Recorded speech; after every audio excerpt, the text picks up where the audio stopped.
Hello बच्चों, कैसे हैं आप सब लोग। Welcome to my YouTube channel Om educational. और आज हम करेंगे आपकी क्लास नाइन्थ के सेकंड वीक की इंग्लिश की वर्कशीट, जिसमें कि एक्टिविटी 4 तक मैं अपने पिछले वीडियो में आपको बता चुका हूं। आज हम एक्टिविटी नंबर 5 से इसको कंप्लीट करेंगे। Okay, let's start. Activity number 5, read the following sentences carefully and see the use of helping verb according to the subject. Helping verb का यूज़ यहाँ पर आपने करना है अकॉर्डिंग टू द सब्जेक्ट, जो कि सेंटेंस का सब्जेक्ट है। उस सब्जेक्ट के अकॉर्डिंग आपने हेल्पिंग वर्ब का यूज़ करना है। देखिए थोड़ा ध्यान से, एग्जाम्पल्स तो दे रखे हैं, उनको देखेंगे एक बार। Bread and milk is his favourite breakfast. Bread and milk, bread and milk एक ब्रेकफास्ट बन गया उसका। तो ये केवल एक चीज़ बनी है, कोई दो अलग अलग चीज़ें वैसे हैं, लेकिन बहुत सारी चीज़ें नहीं हैं। प्लूरल नहीं बनना, बल्कि सिंगुलर सब्जेक्ट बन रहा है। और किसका फेवरेट ब्रेकफास्ट है? हिज। तो इसलिए यहाँ पर आ गया is. Every boy and every girl was present in the class. Every boy and every girl, हर लड़का और हर लड़की। तो यहाँ पर हर इंडिविजुअल के बारे में बात हो रही है, इसलिए यहाँ पर आ गया वॉज, वर नहीं आया। 4 weeks is a good holiday.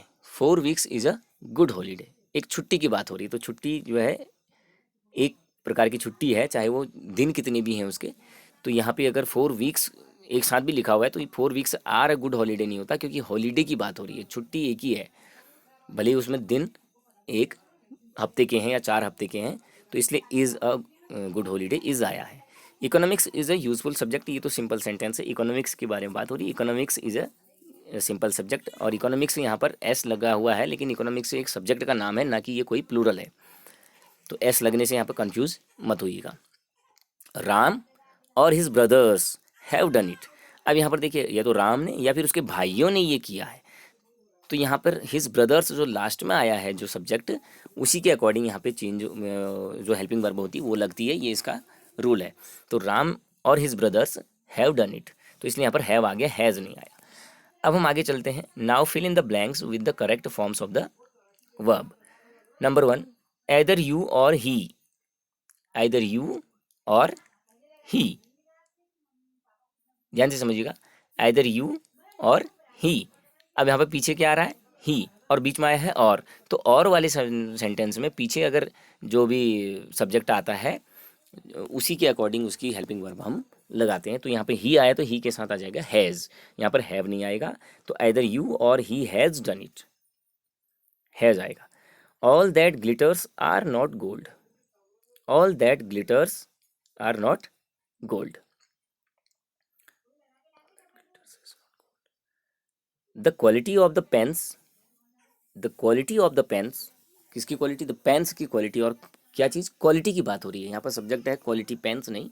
तो the quality of the pens is not good, is आ जाना चाहिए।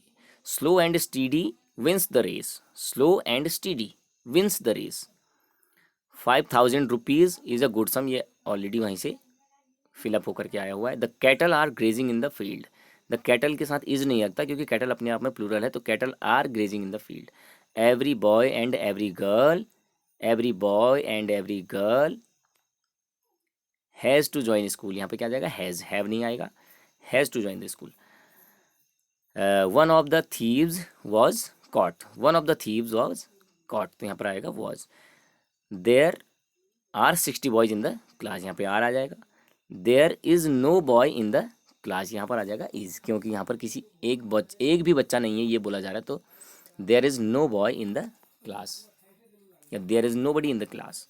तो ये जो में इज आ जाता है। तो ये उम्मीद करता हूँ आप समझ गए होंगे इसको, सब्जेक्ट के अकॉर्डिंग हेल्पिंग वर्ब का यूज करना। अब बढ़ते हैं एक्टिविटी 6 की ओर। Activity number 6, match the words in column A with their meanings in column B. एक कॉलम के वर्ड्स की उनके मीनिंग्स के साथ मैच करना है। Use these words in the blanks given in the sentences below. और सेंटेंस जो नीचे दे रखे हैं उनमें इनका इन वर्ड्स का यूज भी करना है। एस्केप, एस्केप मतलब होता है कहीं से बच करके निकलना। तो इसका मीनिंग हो जाएगा to get away from a place. To get away from a place, कहीं से बिल्कुल निकल जाना, दूर चले जाना। टिमिड, टिमिड का मतलब होता है जो एकदम से डर जाता है, डरपोक। तो उसको लिख देंगे easily frightened. Easily frightened, easily frightened, third number पे जो कॉलम बी में है। स्ट्रेस्ड, स्ट्रेस्ड मतलब होता है फैलाना, किसी चीज़ को विस्तार देना, फैलाना। तो यहाँ पर हो जाता है एक्सटेंडेड, एक्सटेंड करना का मतलब भी होता है किसी चीज़ को बढ़ाना, फैलाना। Extended second number, B column में सेकंड नंबर। रिगलिंग, रिगलिंग का मतलब होता है जो सांप जैसे रेंगते हुए जाता है, ऐसे इधर उधर करके, सर्पाकार जो आकृति होती है, रिगलिंग। तो उसका मतलब होता है, उसका मीनिंग यहाँ पर है लास्ट वाला, twisting from side to side, side to side, इस कोने से उस कोने तक ट्विस्ट करना, मुड़ते रहना, ऐसे मुड़ मुड़ करके, मुड़ मुड़ करके चलना। मूव्ड ऑफ, मूव्ड ऑफ यानी कि चले जाना, कहीं पर स्थान को छोड़ के दूसरी जगह को चले जाना, लेफ्ट करने का, इसको बोलते हैं लेफ्ट। जैसे आपने देखा होगा कि कोई आप व्हाट्सअप ग्रुप अगर आपके हैं तो कोई लेफ्ट कर जाता है तो मूव्ड ऑफ उसको बोल देंगे कि he moved off from the group, he left from the group, या he moved off from the group. तो ये इसका मीनिंग है। आगे इसका देखिए, जो सेंटेंसेज में यूज़ करना है बिल्कुल सिंपल सा। The prisoner try to escape from the prison, jail से भागना चाहता था, एस्केप करना चाहता था। She is a easily frightened यानी कि टिमिड गर्ल, यहाँ पर टिमिड लिख देंगे। The river was wriggling around the mountain, पर्वतों के चारों तरफ नदी क्या कर रही है, घूम रही है, मुड़ रही है, इधर से उधर मुड़ते हुए जा रही है, रिगलिंग कर रही है। All the boys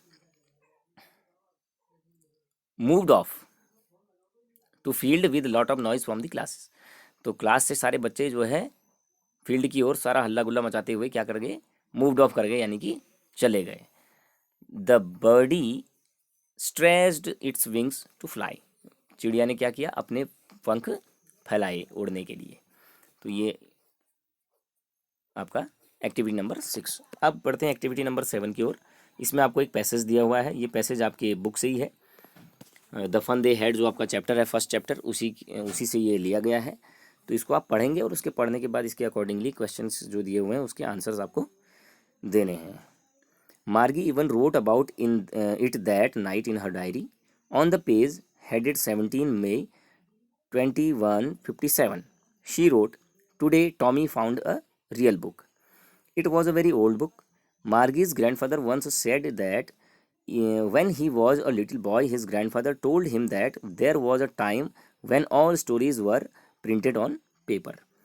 They turned the pages, which were yellow and crinkly, and it was awfully funny to read words that stood still instead of moving the way they were supposed to on a screen, you know. And then when they turned back to the page before, it had the same words on it that it had had when they read it the first time from the lesson the fun they had." ये तो fun they had जो आपका lesson है वहाँ से ये extract लिया गया है पैराग्राफ। तो इस पैसेज को पढ़ पढ़ के आपको आंसर देने हैं। अब देखो क्वेश्चन नंबर 1 कहता है, व्हेन डिड मार्गी राइट इन हर डायरी, मार्गी ने अपनी डायरी में कब लिखा। मार्गी wrote in her diary that night, बस इसका आंसर आपको ये लिखना है, मार्गी wrote in her diary that night. What did she write in her diary, उसने अपनी डायरी में क्या लिखा। शी रोट, यहाँ से she wrote, today Tommy found a real book in her diary, इसको इसी तरह से लिख करके इन्वर्टेड कोमा में बंद करके फिर इन हर डायरी पीछे कोमा लगा के अलग से लिखेंगे। Question number 3, how was the book, वो बुक कैसी थी। The book was very old, ठीक है। Number 4, during her grandfather's time where were the stories printed, उसके ग्रैंडफादर के टाइम पर स्टोरीज कहाँ प्रिंट होती थी। तो during her grandfather's time the stories was the stories were printed on paper, यहाँ पे लिखा हुआ है the stories were printed on paper. तो लिखेंगे हर grandfathers, during her grandfather's time the stories were printed on paper. Next है 5th वाला, how were the pages of the book, उस बुक के पेजेस कैसे थे। पेजेस कैसे थे, the pages of the books the pages of the book were yellow and crinkly, पीले पड़ गए थे, पुरानी किताब थी तो पीले पड़ गए थे, और क्रिंकली मतलब मुड़े हुए थे। नंबर 6 एंड फाइनल क्वेश्चन जो है इसका, find out the opposite word of still from the passage, still मतलब रुका हुआ, ठहरा हुआ। तो इसका जो अपोजिट वर्ड है वहीं पर मिलेगा जहाँ पर आपको स्टिल दिख जाएगा इसमें, जहाँ पर कहती है मार्गी कि the words that stood still instead of moving, तो इसका अपोजिट है मूविंग। मूविंग मीन्स कोई हरकत होना, कोई उसमें गति होना, और स्टिल का मतलब है यहाँ पर एक जगह पर रुका हुआ होना, तो रुके हुए का हो गया मूविंग, स्टिल का हो गया मूविंग। तो उम्मीद करता हूँ समझ में आ गया होगा। इसी के साथ आपका ये वर्कशीट कंप्लीट हो जाती है सेकेंड वीक की। अब थर्ड वीक की वर्कशीट के साथ आपके साथ नए वीडियो में आऊँगा। तब तक के लिए थैंक यू, टेक केयर, और इस काम को आप अपना कर लीजिएगा सभी लोग। बाय।